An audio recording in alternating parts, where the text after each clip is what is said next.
नमस्कार दोस्तों, मैं शिवजी बेनीवाल आप लोगों के लिए इस मेरे यूट्यूब चैनल पर। कल हमने व्रत के बारे में बात करी और आज हम बात करेंगे उसके आगे वाले पार्ट की, जिसमें आगे दो कंसेप्ट पढ़ेंगे हम। एक त्रिज्य खंड होगा और एक व्रत खंड होगा। तो आइए दोस्तों, सबसे पहले हम त्रिज्य खंड की बात कर लेते हैं कि त्रिज्य खंड किसे कहते हैं, उसके सूत्र क्या क्या होते हैं, और व्रत खंड किसे कहते हैं और व्रत खंड के सूत्र कौन कौन से होते हैं। तो आइए दोस्तों, सबसे पहले हम बात करते हैं किसकी, त्रिज्य खंड की।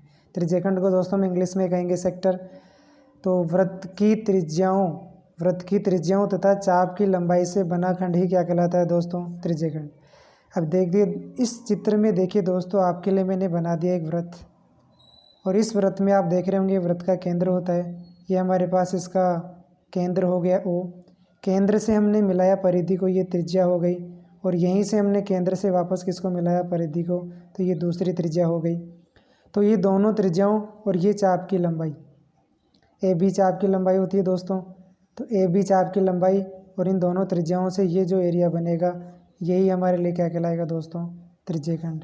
ये क्या कहलाता है दोस्तों, त्रिज्य खंड। तो ये तो हुई दोस्तों त्रिज्य खंड की परिभाषा। यहाँ हमारे पास कोण बनेगा दोस्तों। तो जहाँ पर आर हम किसे कहेंगे दोस्तों, त्रिज्या कहलाती है, और थीटा का मतलब वहाँ पे कोण होगा। अब आगे चलते हैं दोस्तों। तो देखिए दोस्तों, त्रिज्य खंड जो होता है उसका क्षेत्रफल क्या होता है। तो त्रिज्य खंड का क्षेत्रफल क्या होता है दोस्तों, pi r square theta upon 360 degree. अब ये 360 डिग्री कैसे होता है, ये फॉर्मूला कैसे होता है दोस्तों, वो मैं आपको अभी समझाता हूँ।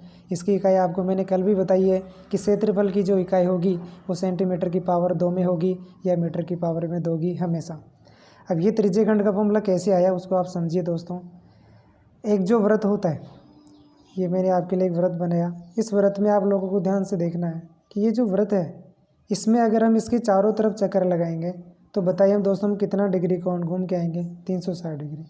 किसी भी लाइन के ऐसे एक पूरा चक्कर करते हैं तो वहाँ पे कितने डिग्री घूमते हैं दोस्तों, 360। और अगर हम क्षेत्रफल की बात करें तो हमारे पास वो क्षेत्रफल कितना घूम के आएंगे दोस्तों, हम ये पूरा क्षेत्रफल घूम के आएंगे। और ये पूरा व्रत का क्षेत्रफल होता है, जो कि हम पहले पढ़ चुके हैं। व्रत का क्षेत्रफल होता है पाई आर स्क्वायर। तो अगर हम कोण की बात करें तो एक चक्कर में हम घूमेंगे कितना दोस्तों, 360 डिग्री। और अगर हम क्षेत्रफल की बात करें तो एक चक्कर में हम कितना घूमेंगे दोस्तों, पाई आर स्क्वायर। तो 360 जो डिग्री है वो पाई आर स्क्वायर के बराबर होगा। फिर इसके बाद में देखिए दोस्तों, 360 डिग्री पाई आर स्क्वायर के बराबर है। अगर मैं यहाँ दोस्तों एक से किसी भी चीज़ को एक से गुणा करते हैं, वहाँ पे कोई फ़र्क नहीं पड़ता दोस्तों। तो अगर हम 360 को इधर नीचे ले गए और एक यहीं रहेगा, 360 इधर नीचे चला जाएगा, तो अगर एक बराबर पाई आर स्क्वायर अपॉन 360 डिग्री हो गया। अब हमें यहाँ थीटा के लिए निकालना है दोस्तों, थीटा कोण के लिए हमें क्षेत्रफल निकालना है दोस्तों। तो थीटा कोण के लिए क्षेत्रफल निकालना है तो इस साइड भी हमें थीटा से गुणा कर देना है और इस तरफ भी हमें थीटा से गुणा कर देना है। तो देखिए दोस्तों, थीटा बराबर क्या हो गया, pi r square theta upon 360 degree. तो अतः थीटा कोण के लिए त्रिज्य खंड का क्षेत्रफल क्या हो गया दोस्तों, pi r square theta upon 360 degree. अब अगर हम दोस्तों बात करें कि सर जो चाप की लंबाई है वो कैसे निकाली जाएगी, तो दोस्तों देखिए हमने व्रत बनाया।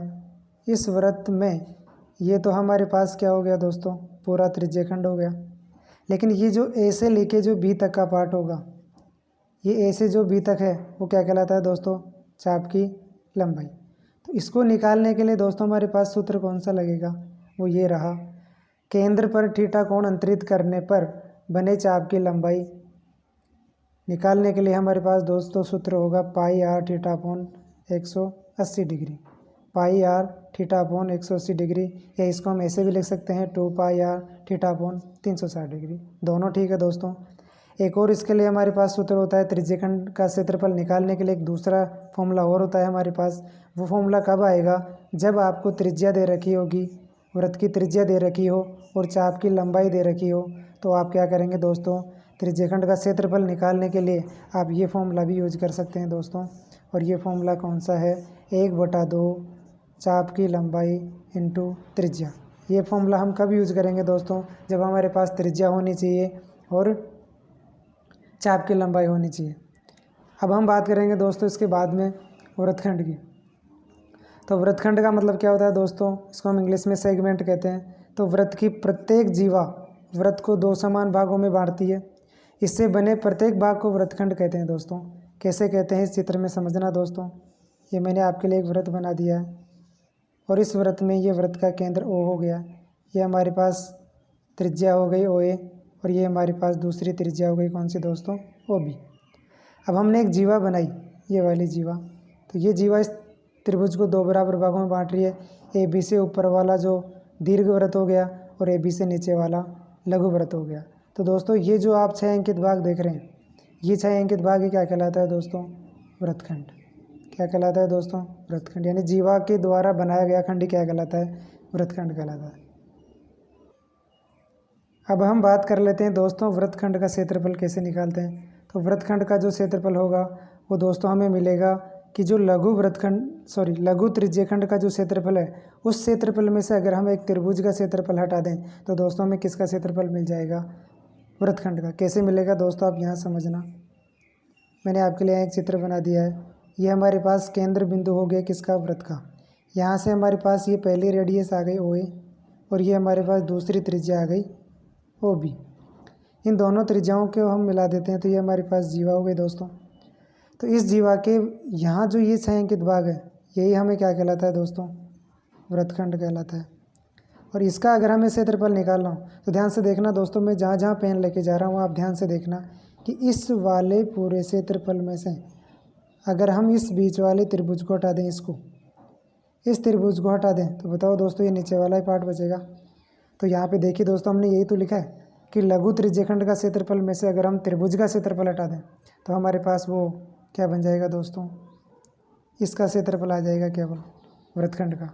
तो देखिए दोस्तों, अभी हमने निकाला हुआ है कि जो त्रिज्यखंड का फॉर्मूला होता है वो हमारे पास क्या होता है, पाई r square theta upon 360 degree minus इसमें से त्रिभुज का क्षेत्रफल निकालेंगे तो वो क्या होता है दोस्तों, 1/2 आधार इंटू ऊंचाई। ये पाई r square theta upon 360 degree हमें ऐसा कैसा लिखना है, 1/2 हमने ऐसा कैसा लिखा।